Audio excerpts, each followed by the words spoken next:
Well, after leaving things alone for a few days, or a couple of days, I've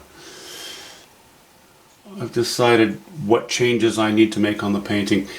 For one, this is a large mass that's just too dark. What you're seeing through the camera is actually lighter than what you see in real life. It seems to average out the values a little better. This needs improvement. Now, I have said many times I don't like to go over my knife painting once any knife painting, because you've got so many ridges and so much texture. The good thing about this painting is that the entire thing has a skin on it.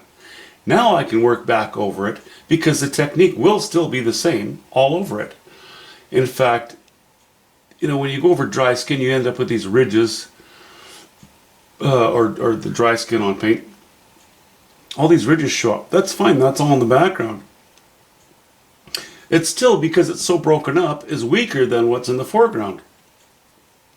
I won't need to do much of this kind of thing in the foreground, maybe a little in the water. But the strength of this remains the same. So, okay, so there's that. And I'm going to play around in this background bush and organize it. Another thing that began to sort of jangle my Jones was the fact that this, I'm sorry, that was a really stupid saying. This point here, it's a little too abrupt of a little hillside, and then the dip. I can't even for sure identify what bothers me about it, but I don't like it. So I'm getting rid of it. I'm going to flatten it out.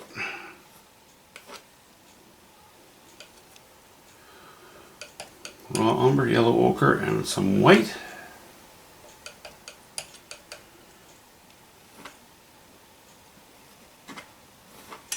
Oh, that's a little, maybe a little more, maybe some yellow ochre in there is not so bad.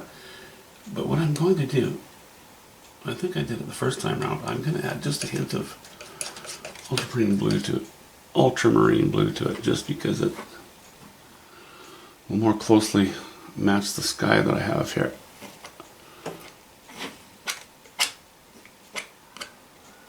And I'm kind of loving this because I feel like I'm a conductor of an orchestra, just sort of bouncing around. There's so much forgiveness with a painting like this. I can't even imagine being a realist where you couldn't get along, or you couldn't get away with this kind of stuff. I love to be able to put a little bit of flair into things. Not as a performance, it's just more fun to paint that way. Okay, like that better already. I might even do away with this one tree. Whoops. Sorry. Hit the tripod there.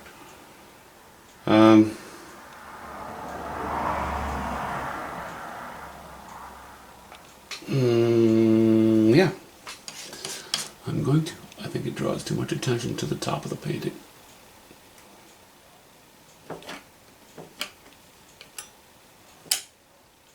As insignificant as it is, I still think that it draws too much attention to the top of the painting.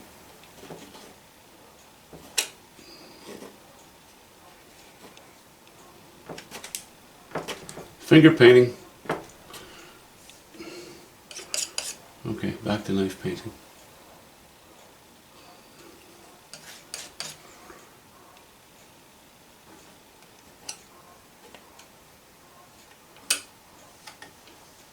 Back to finger painting.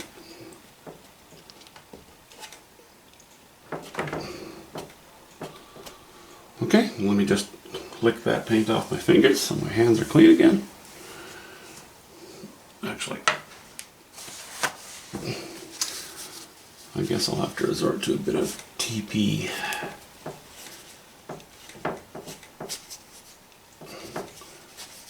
It's a little lighter, lines are softer, it's fine. Okay, I think that's an improvement. Now, let's clean my palette of that stuff. And we'll get back into this stuff.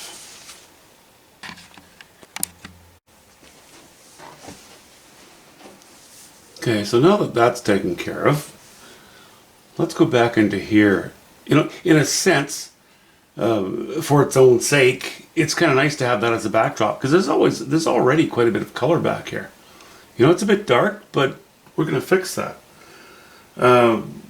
In general, you know, if I backed up and had a look at this painting, I would see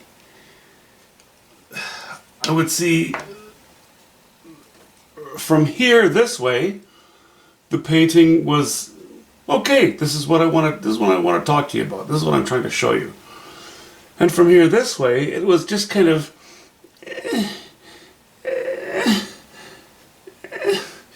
you know, like a dying something. So what I'd like to do is reintroduce some life, or introduce some life to this side as well. And that's why I'm going to throw some of this in here to reduce this darkness and indicate some bush, but it's a little further away. That's okay, but the paint needs to be of a little higher value.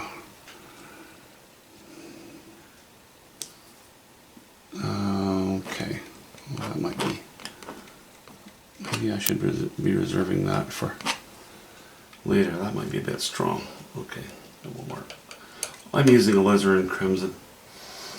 And rather than cobalt blue, which I used originally, I'm using, rather than ultramarine blue that I was using originally, now I'm using a bit of cobalt blue. So we get sort of more mauvey, more warmer, softer.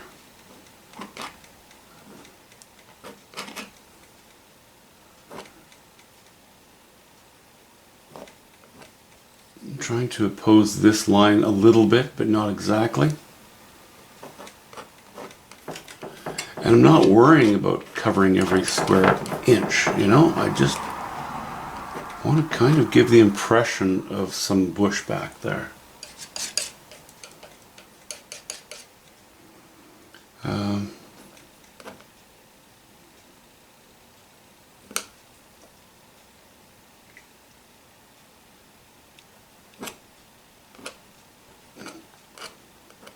do have to be careful as to how I do it, or as to how it's done. Boy, I was taught to try not to say I and me every second time I said something, and that's proving to be difficult with these YouTube videos because, yes, it is me who is doing it, but I don't know, it's just, there's so much narcissism around these days. I'd kind of like to, or I kind of hate to contribute to it. Anyway. Okay, cobalt blue and alizarin crimson and yellow ochre.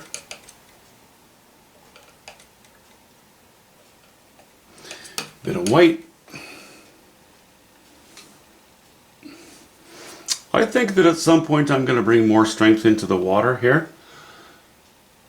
So I don't want to bring this light right down to these rocks. I think I'd like to still leave it a bit dark along along the edge of this rock versus the tree behind it, because there's shadow under the foliage. So I want to be a little bit careful with that.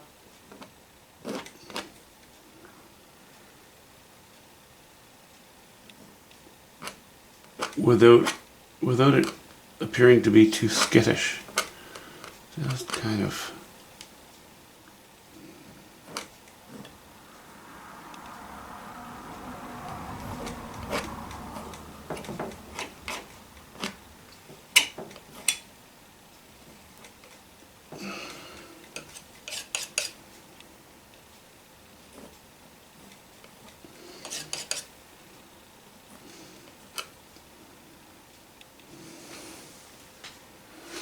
Hmm.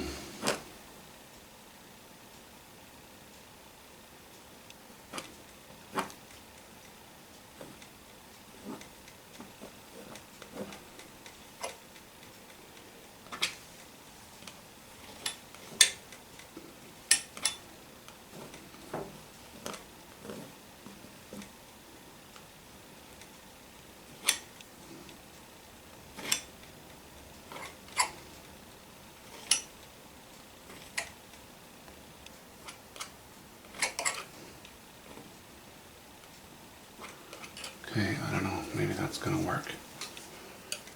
I actually know it's not going to work because I've quite successfully outlined this stump equally all the way around. You kind of want the random look, eh? A little bit at least. Okay, that still leaves it a little dark under there. You know. I'm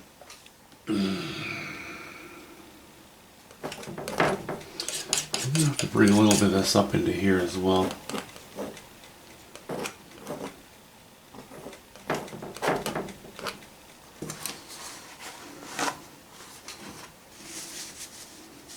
Yeah, that's too dark, it's too red. Take my magic paper here. Take the excess away. And we'll go back in with some of the colors from underneath. Which means we're going back to ultramarine blue and alizarin crimson. And a hint of burnt sienna. Is that dark enough? Okay, not quite dark enough.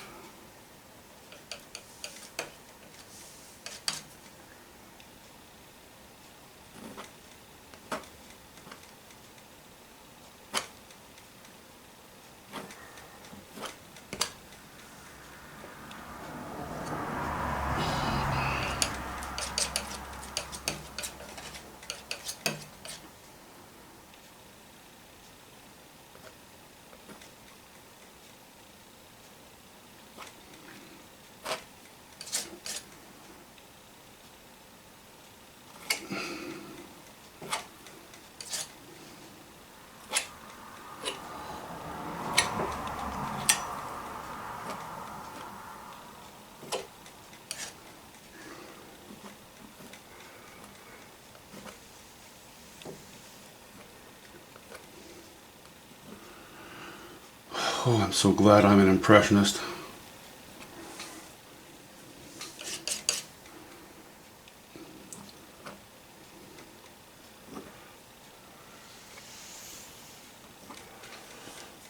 Okay, I think in general this bush is looking much better. I'm going to have to work my way across the painting now. Going to have to be pretty subtle about things. And that's okay.